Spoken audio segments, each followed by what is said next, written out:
começamos domingo passado aqui uma série Chamados para Fora. A igreja é um lugar maravilhoso, gente. Só que a igreja, como todo organismo vivo, se você fecha ele, ele começa a apodrecer.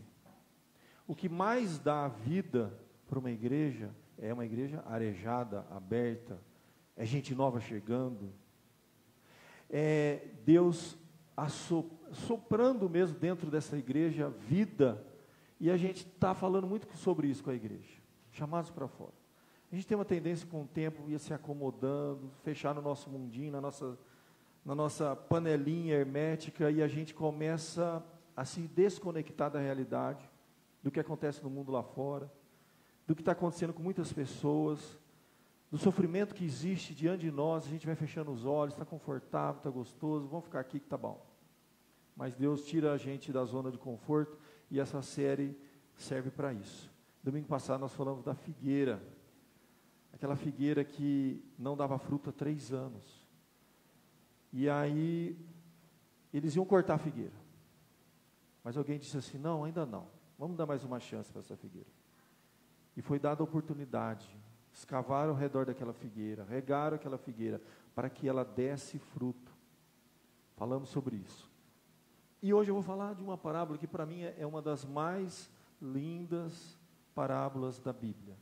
É a parábola do filho pródigo. Então, quem tiver com a Bíblia aí na mão, ou acompanha a leitura, nós vamos ler no Evangelho de Lucas, capítulo 15, a parábola do filho pródigo. Lucas, capítulo 15, verso de número 11 em diante.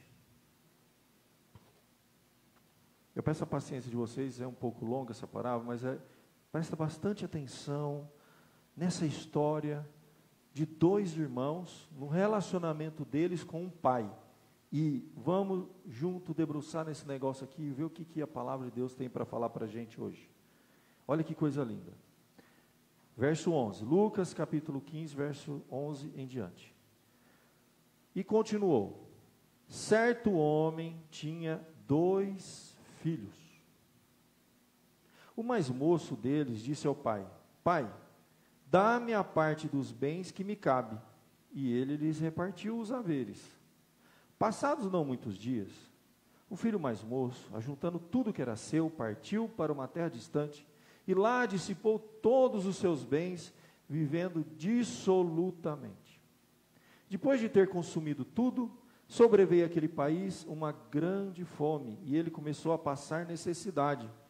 Então, ele foi e se agregou a um dos cidadãos daquela terra, e este o mandou para os seus campos a guardar porcos. Ali desejava ele fartar-se das alfarrobas que os porcos comiam, mas ninguém lhe dava nada. Então, caindo em si, disse: quantos trabalhadores de meu pai têm pão com fartura, e eu aqui passando fome, morro de fome?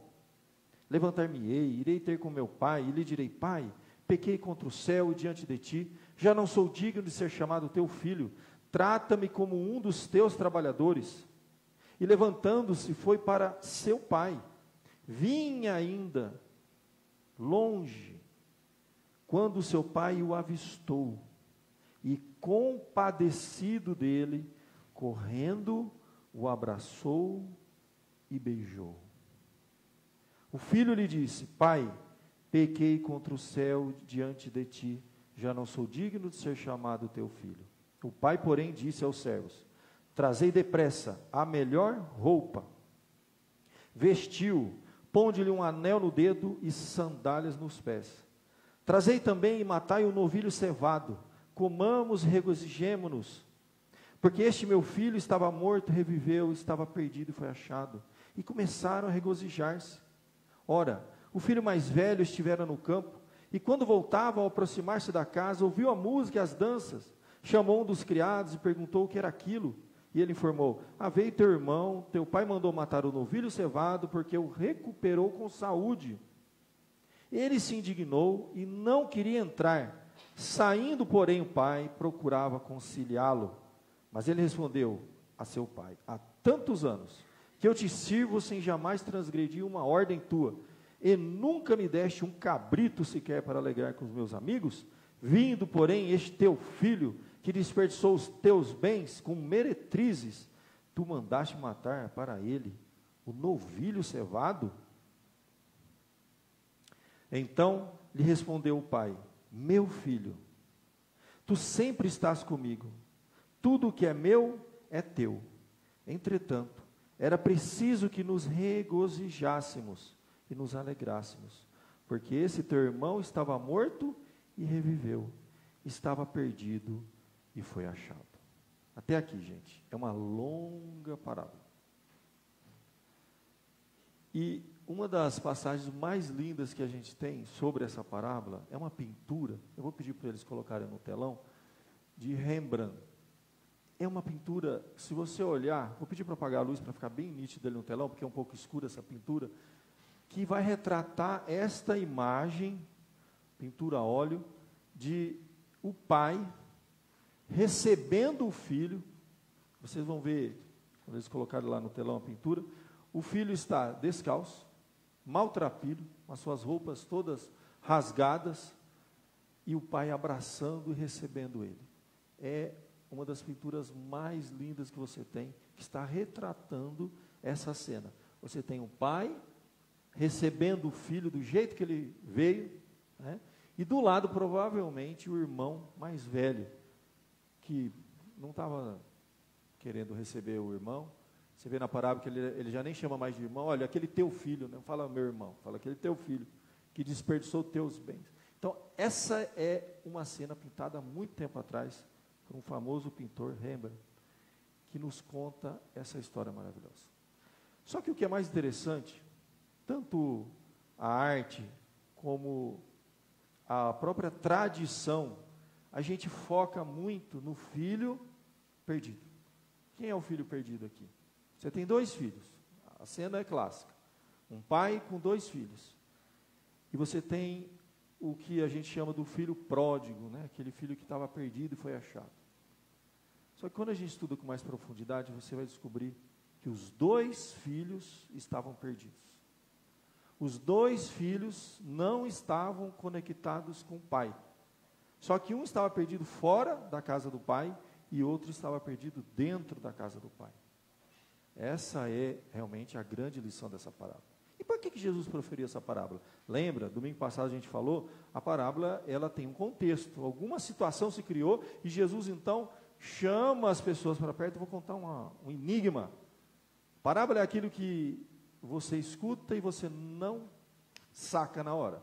Você vai para casa, você fica meditando, fica ruminando aquilo, e lá, quando você está dormindo no travesseiro, ele quis dizer isso. Foi para mim essa indireta. É exatamente isso que aconteceu.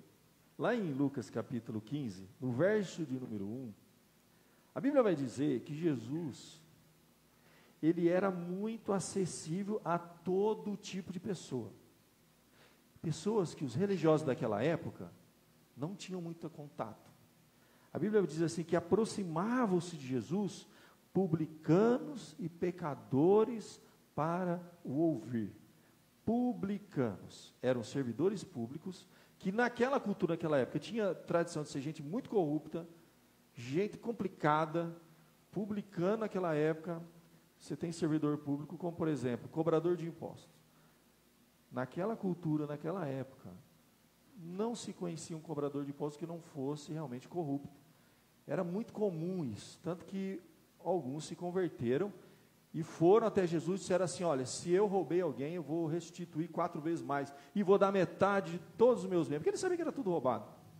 Então eram pessoas assim, rejeitadas, e pecadores aqui, eram pessoas que tinham uma vida que não estava nem aí para Deus, e Jesus estava com essas pessoas, e mais, a Bíblia fala que Jesus sentava para comer, e que naquela cultura, você sentar na mesa para comer, é compartilhar a vida, é um momento de intimidade, não era nem permitido sentar na mesa para comer, tanto que você vai ter uma história muito interessante, que Pedro, depois que se converte, chegam os gentios, que eram aqueles que não eram judeus, a Bíblia diz que Pedro se levanta da mesa, e Paulo vai lá chamar com ele: por que você levantou da mesa? Havia todo um preconceito cultural aqui por trás. E quando Jesus sentava para conversar, tocava nessas pessoas. Jesus perdoou uma mulher que foi pega em adultério. Jesus abraçou essas pessoas. Os religiosos ficavam doidos, gente. Tanto que no verso 2 diz assim: e murmuravam os fariseus e os escribas, que eram os religiosos da época, dizendo: nossa, ele recebe pecadores e come com eles. Os religiosos falam assim: esse Jesus, estão dizendo aí que ele é um mestre, um rabi, e ele está sentando na mesa com essa gente, recebe essa gente, conversa com essa gente. Quando Jesus escuta isso, é muito interessante. No verso seguinte, ele vai começar a contar uma parábola. Essa parábola que a gente leu, enorme, da ovelha perdida, do filho perdido, ela é antecedida por duas parábolas. São 3 parábolas embutidas em uma.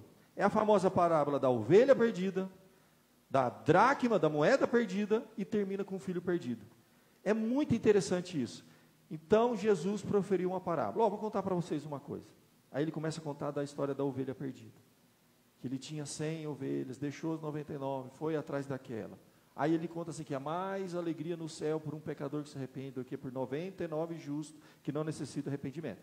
Aí eles ficaram pensando, o que ele está querendo dizer com isso? Aí depois ele conta da história da moeda perdida, que uma mulher perdeu uma dracma. A dracma, na verdade, não era uma moeda qualquer. Era aquele tipo de uma tiara que elas colocavam com moedas penduradas, e que naquela cultura servia como um tipo de uma aliança. Ela já era uma mulher prometida para alguém. Então, perder uma dracma era um desrespeito com ele. Então, ela começa a procurar, mas ela tinha tantas outras. Mas uma faria falta, tinha um sentido, tinha uma razão de ser. Então, para aquela cultura, tudo isso tinha um significado muito grande. Está mostrando que uma ovelha perdida é importante. Uma moeda perdida é importante. E, finalmente, ele chega na última parábola. Foi que a gente leu. Aí, essa passagem maravilhosa que a gente leu. E continuou, terceira parábola. Certo homem tinha 2 filhos. Veja que a parábola não está falando de um filho.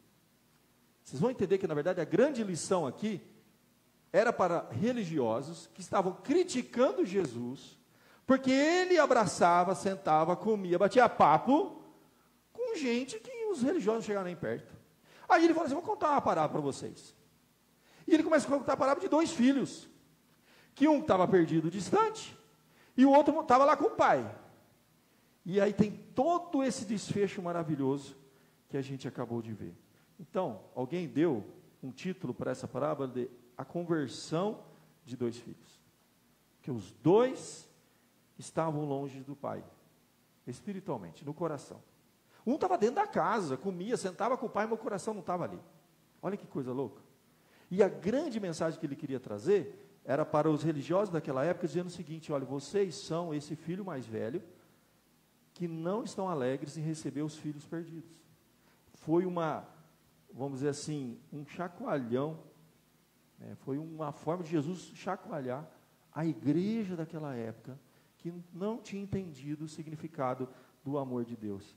E essa parábola mostra, mais do que tudo, um pai amoroso.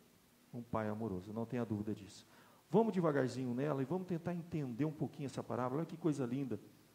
Um dos filhos realmente fez algo que era naquele tempo assim, cruel. Pedir a herança antes do pai morrer era desejar a morte do pai, era antecipar isso. Não estou nem aí para o meu pai, eu quero a grana, eu quero torrar. O que ele fez não foi legal. Ele pediu dinheiro, sumiu, vazou, torrou esse dinheiro. A Bíblia diz claramente, ele foi lá e torrou, e acabou o dinheiro, e começou a passar dificuldade, começou a passar necessidade, começou a passar fome, ele estava numa terra distante, era realmente um filho perdido.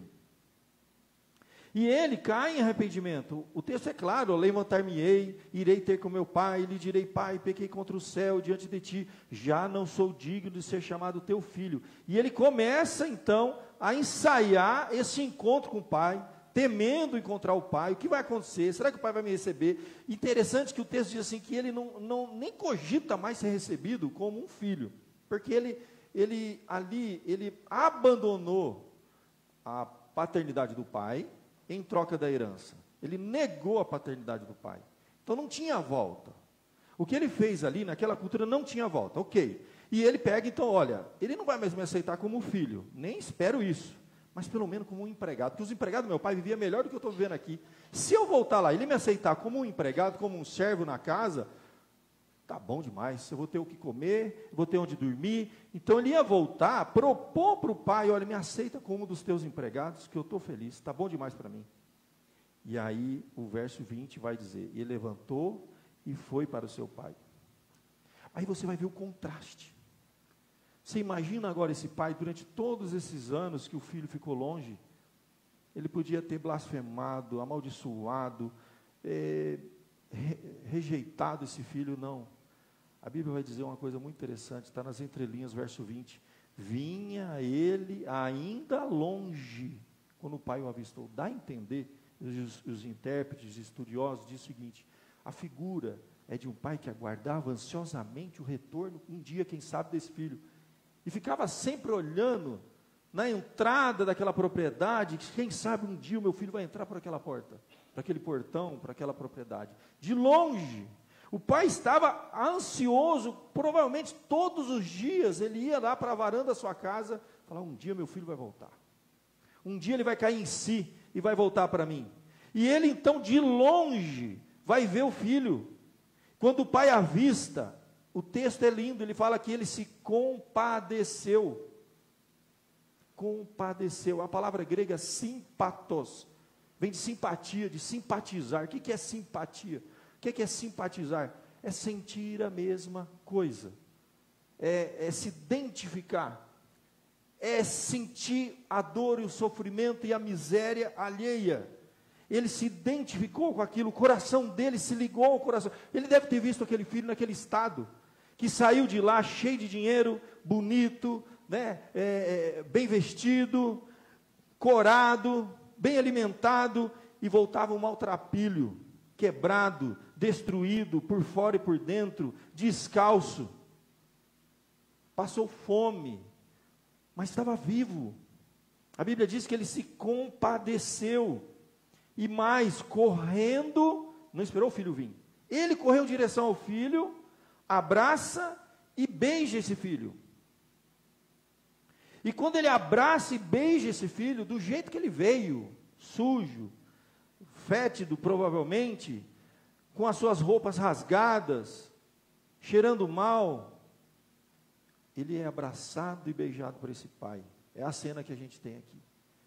O filho provavelmente cai aos pés do pai e começa a dizer, pai, eu pequei contra o céu diante de ti. Tinha consciência de como ele tinha andado longe, como ele tinha se colocado contra os céus, contra Deus e contra o próprio pai. E ele fala, eu não sou digno nem mais de ser chamado teu filho.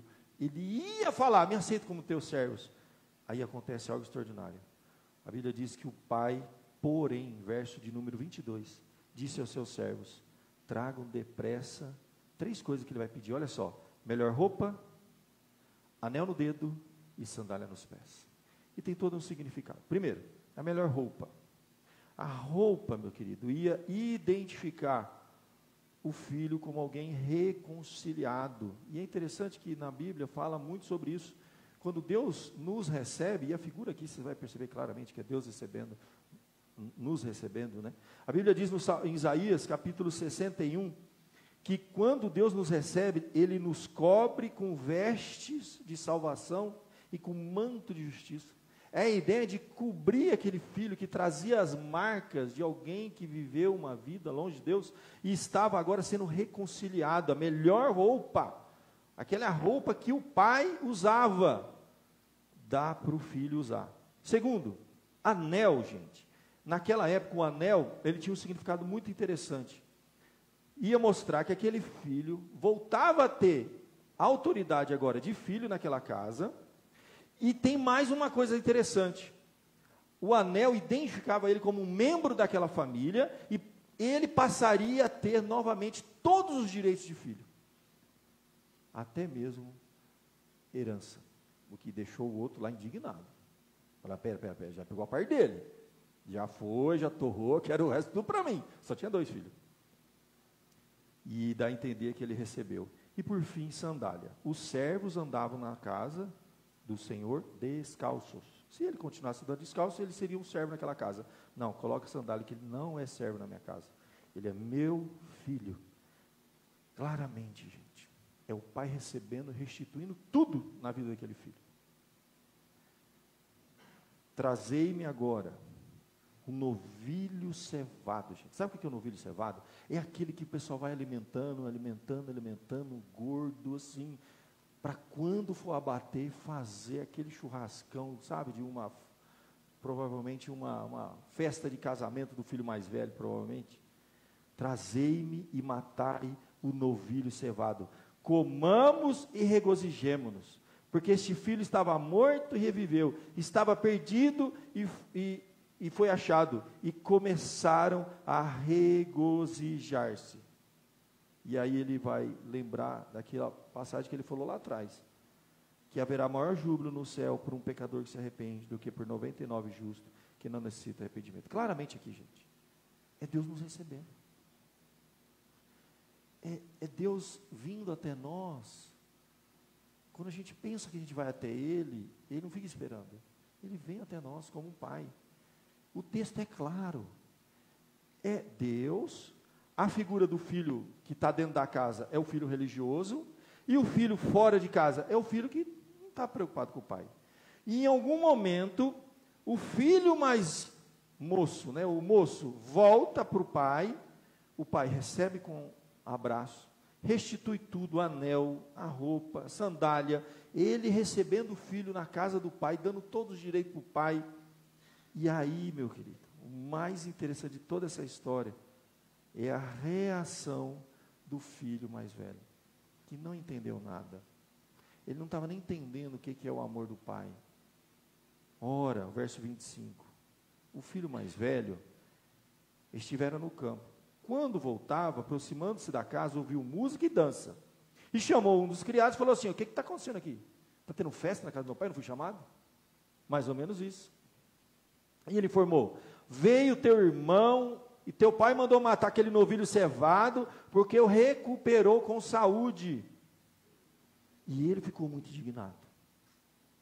A Bíblia diz que ele se indignou e não queria entrar na festa, não queria celebrar junto, não queria se alegrar junto.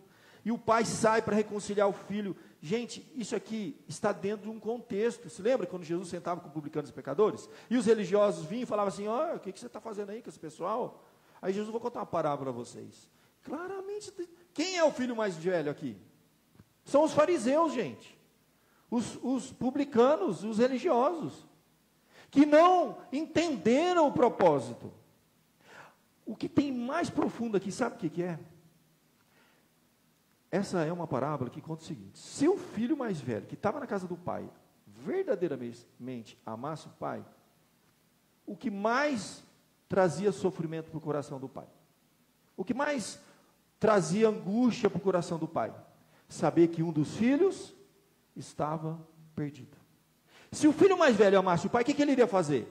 Ele ia fazer de tudo para que esse filho voltasse para a casa do pai. A parábola é clara, gente. Para aquela época e para os dias de hoje. Nós que já estamos frequentando uma igreja, deixa eu falar para você, a gente corre o risco de se tornar o filho mais velho. E achar que está bom, deixa como está, não mexe. Mas se nós amamos o mesmo pai, a gente vai sair para fora, atrás do filho mais moço. Essa é a parábola. É o que estava acontecendo. Jesus estava indo atrás do filho mais moço, perdido. E os religiosos estavam indignados com ele. O que é que você está fazendo com essa gente aí? O que você está sentando para comer e beber com essa gente aí? E aí Jesus falou: vou contar uma parábolazinha para vocês. E começa a contar essa parábola, e aquela parábola longa, gente, tem aqui dezenas de versículos, é enorme essa parábola, um capítulo inteiro. E eu fico imaginando aqueles religiosos lá tentando: o que ele quer dizer com isso?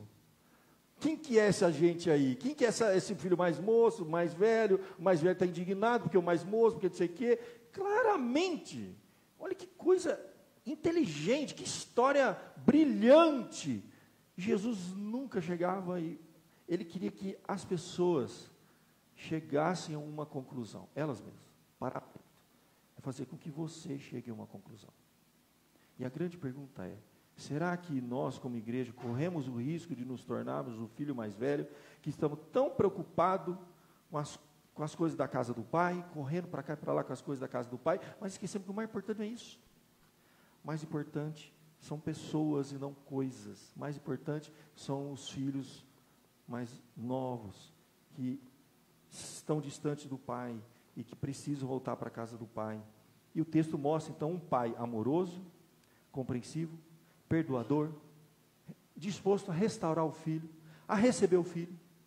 E mostra um irmão rancoroso, egoísta, que não estava nem aí para os sentimentos do pai, não estava nem aí para a tristeza do pai ver um filho longe, distante, perdido, porque se tivesse, ele ia ter ido atrás.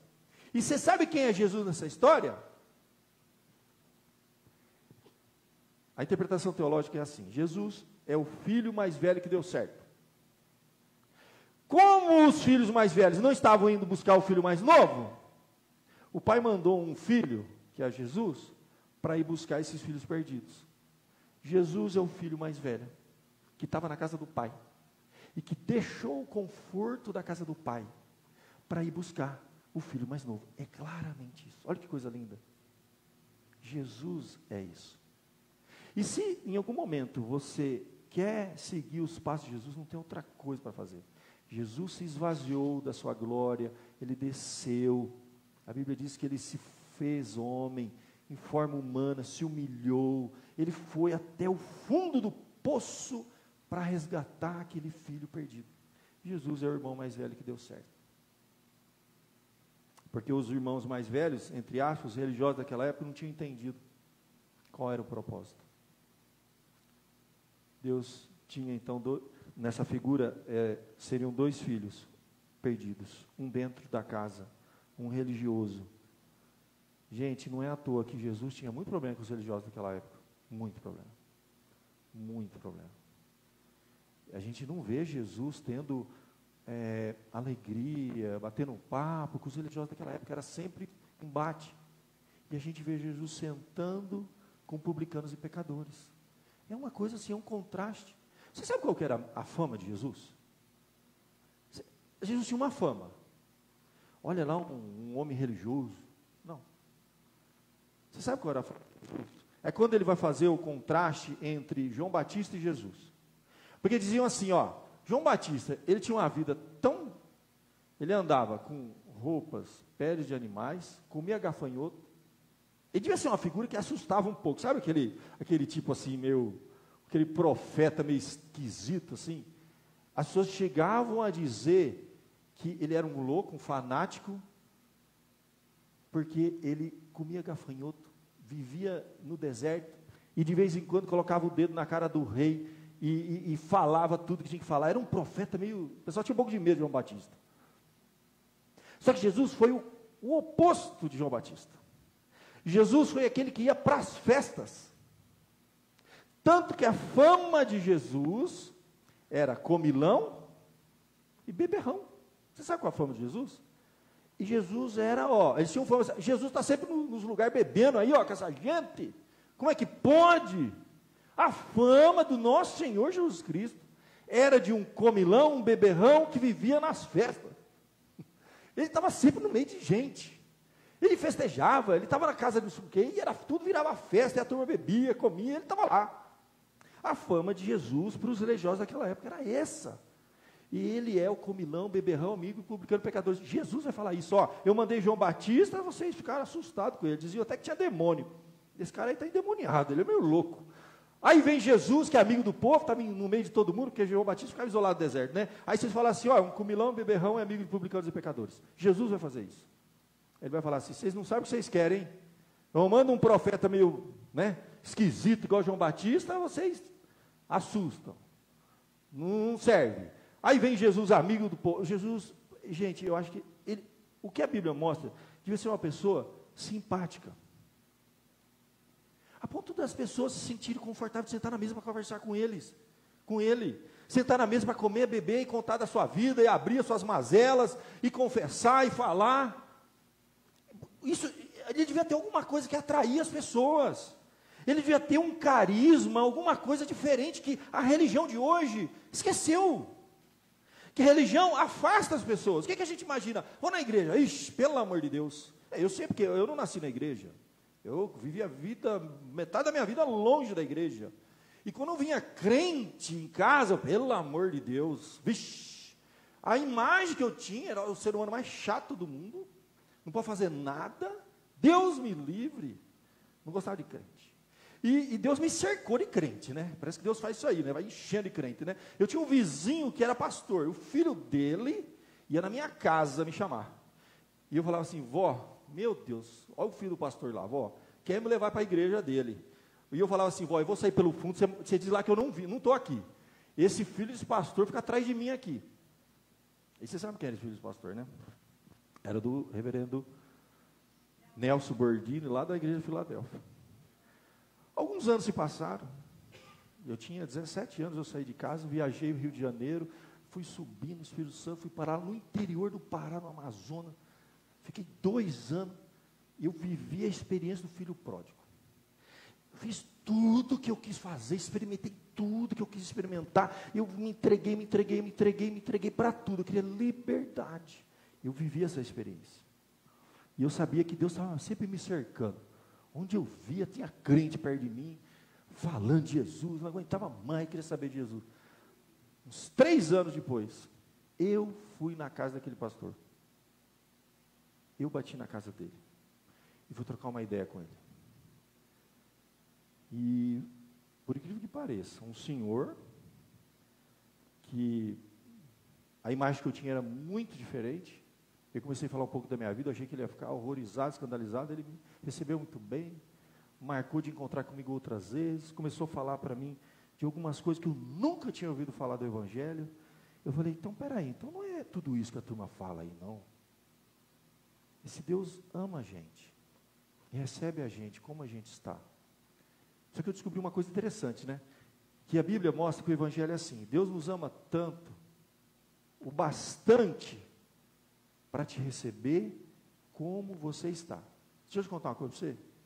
Você não precisa fazer nada para Deus te amar. Sabia? Porque o amor de Deus é uma coisa incondicional. Se dependesse de mim, hoje Ele me ama, amanhã Ele me odeia. Então, se depender da gente, se o amor de Deus fosse condicionado a gente, você está perdido. Mas o amor de Deus é incondicional, não dependeu da gente. Só que coisa extraordinária vai acontecer. Olha que coisa extraordinária que vai acontecer. Ele te ama tanto, não só o bastante para receber como você está, Ele te ama tanto, que Ele não vai permitir que você permaneça o mesmo. Ele quer que você cresça, evolua. Então, o amor de Deus dessa parábola é um pai que recebe o filho como ele está. Só que o que ele faz? Ele pega na mão desse filho, você vai crescer. Ele evolui, ele restaura. Ele limpa, ele lava, ele dá uma veste nova, ele dá sandálias novas, ele dá um anel. É a identidade que aquele filho tinha perdido. Ele restaura. E o filho mais velho, infelizmente, gente, ele conhecia o sofrimento do pai e não fazia nada. O mais velho servia o pai, mas não amava o pai. A Bíblia diz que ele servia, trabalhava na casa do pai, mas não amava o pai. Tanto que ele ficou indignado. Se ele tivesse percebido que aquilo estava trazendo muita alegria, a ponto do pai fazer uma festa, peraí, o pai estava há anos choramingando nos cantos, deprimido, que um filho se perdeu, agora ele está fazendo festa, então ele está alegre. Se ele ama o pai, fala, o pai está bem, está fazendo bem para o pai essa volta desse irmão aí, então eu vou lá festejar com o pai. Ele não amava o pai, ele amava as coisas do pai. Gente, o maior risco que a gente corre é a gente confundir amar a Deus e amar as bênçãos de Deus. Se Deus tirar algumas bênçãos da nossa vida, a gente vai continuar com Ele? Se Ele deixar de nos dar algumas coisas, a gente vai continuar com Ele? Isso é para nós religiosos, gente. O filho mais velho serve o pai por amor a ele mesmo. Ele queria retribuição.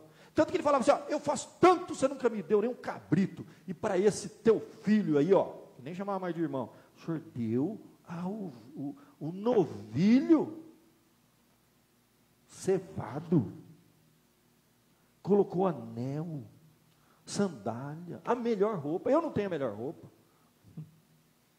É interessante, né? E pior que é assim mesmo, né? A Bíblia diz que Deus, Ele é abundante na graça, sabe? onde abundou o pecado, a Bíblia diz que abundou a graça de Deus. Parece que Deus ama mais é justamente esse que não está preocupado com ele, ele vai atrás, ele recebe, ele abraça, ele acolhe, ele restaura. Esse é o amor desse pai, que é claramente aqui, ele abraça, filho, você é meu filho. Você, nessa parábola, quando eu leio uma parábola como essa, o que mexe comigo? Será que desperta em mim assim, será que eu estou parecendo mais o filho mais velho aqui nessa história? E estou mais preocupado com as bênçãos do pai, com as coisas que o pai vai me dar, mas não estou preocupado com o que agrada o pai, o que o pai quer que eu faça, com os filhos perdidos do pai aí. Quem você se identifica nessa parábola? Essa é a grande pergunta. A parábola é um enigma, é para a gente ficar meditando nela. Você vai levar para casa essa semana, ela não vai ser da sua cabeça. Ou o pastor falando aí coisa, eu vou ficar pensando nessa parábola aí. Ela vai mexer com você. Ela vai trabalhar dentro de você. Até que você encontre paz. E a paz, Jesus falou, a minha paz. E ele falou isso para a gente. A minha paz, eu vos dou. Mas não dou como o mundo dá, não. É minha. Existe uma paz em Cristo que, olha gente, eu rodei. Eu procurei em tudo, gente, em tudo que você possa imaginar.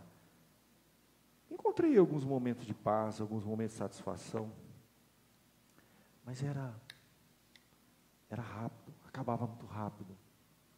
Até que um dia eu encontrei essa paz que Jesus fala, a minha paz eu vou lá dou, eu não vou lá dou como o mundo a dá, é diferente, é uma paz diferente.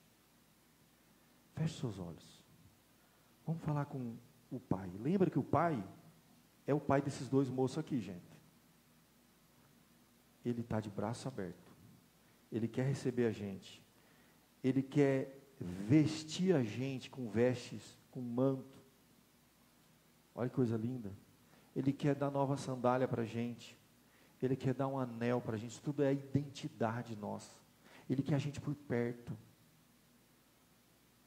Deus é o pai desses dois moços. E nós somos os filhos, todos nós. E vivemos nesse processo aí, contínuo, de constantemente precisar estar renovando o nosso relacionamento com Ele, voltando para Ele. Feche seus olhos, fala com o seu pai. Pensa que você tem um pai terreno aqui, mas você tem um pai espiritual. Quando você faz a oração do Pai Nosso que está nos céus. E a coisa mais linda, quando você fechar os seus olhos e falar o Pai Nosso no seu coração, lembra da palavra Pai Nosso. Você sabia que Pai Nosso nunca você vai encontrar no Antigo Testamento, nunca era usada para Deus a palavra Pai Nosso. Porque o Pai Nosso é a união de duas palavrinhas. É a palavra Ab, que é pai, isso aí sempre teve. Só que quando coloca o pronome Abba, você já ouviu falar do Abba? Abba é isso, gente. É meu papai. É a primeira palavra que uma criança israelense aprendia.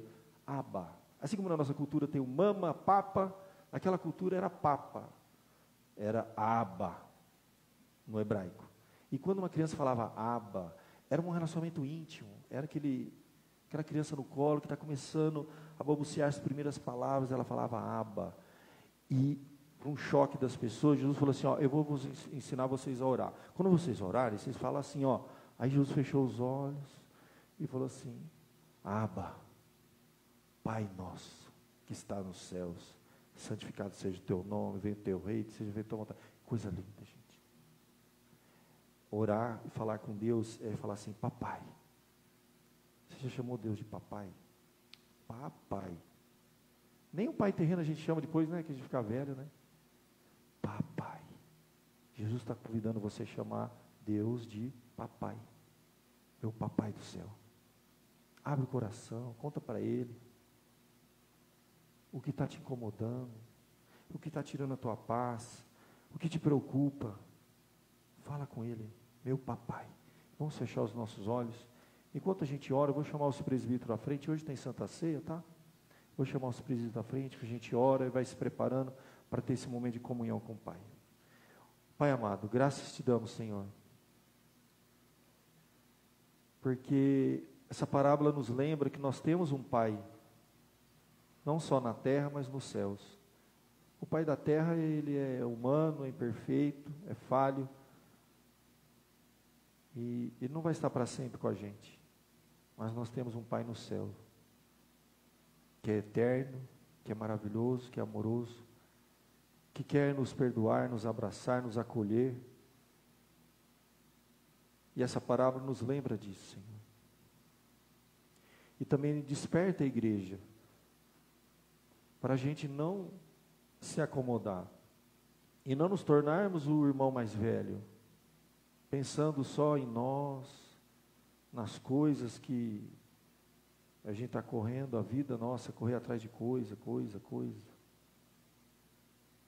Desperta em nós, Senhor, esse sentimento. Tua palavra diz que Deus amou o mundo de tal maneira, que deu o seu Filho, para que todo o que nele crê não pereça, mas tenha vida eterna. O Evangelho é a mensagem da maior prova de amor que já existiu, que alguém morreu por nós, sendo nós ainda pecadores, não merecíamos nada. É isso o Evangelho. É o Deus Pai, nosso Papai eterno, de braços abertos, vindo até nós, para nos revestir, para nos restaurar, para nos dar uma identidade, Senhor, um sentido, um propósito para essa vida. É algo diferente, é lindo, é maravilhoso. E o nosso relacionamento é com esse Pai. Prepara-nos, ó Deus, para esse momento de comunhão com a Santa Ceia. Prepara-nos para renovarmos essa aliança, esse pacto que o Senhor fez conosco. Ajuda-nos, Senhor. Às vezes nos sentimos indignos, porque somos tão falhos, tão pecadores, Senhor. Mas o Senhor nos recebe como estamos, Senhor, de braços abertos. Abençoe essa noite, abençoe esse culto, abençoe esse fim de noite, Senhor. Que a gente possa sair daqui com um pouquinho dessa paz que Jesus dá, com um pouquinho da Tua presença, lembrando que a gente tem um Pai que cuida. Se estamos vivos até hoje, é porque o Senhor nos guardou para um propósito maior. O Senhor tem um plano na nossa vida. Nos ajuda, Senhor. Perdoa-nos e ajuda-nos. E prepara o nosso coração para recebermos a ministração da Eucaristia, da Santa Ceia, para aqueles que vão participar, que seja um momento também de renovação da nossa fé e da nossa comunhão com o nosso Pai. É em nome de Jesus que nós oramos. Amém.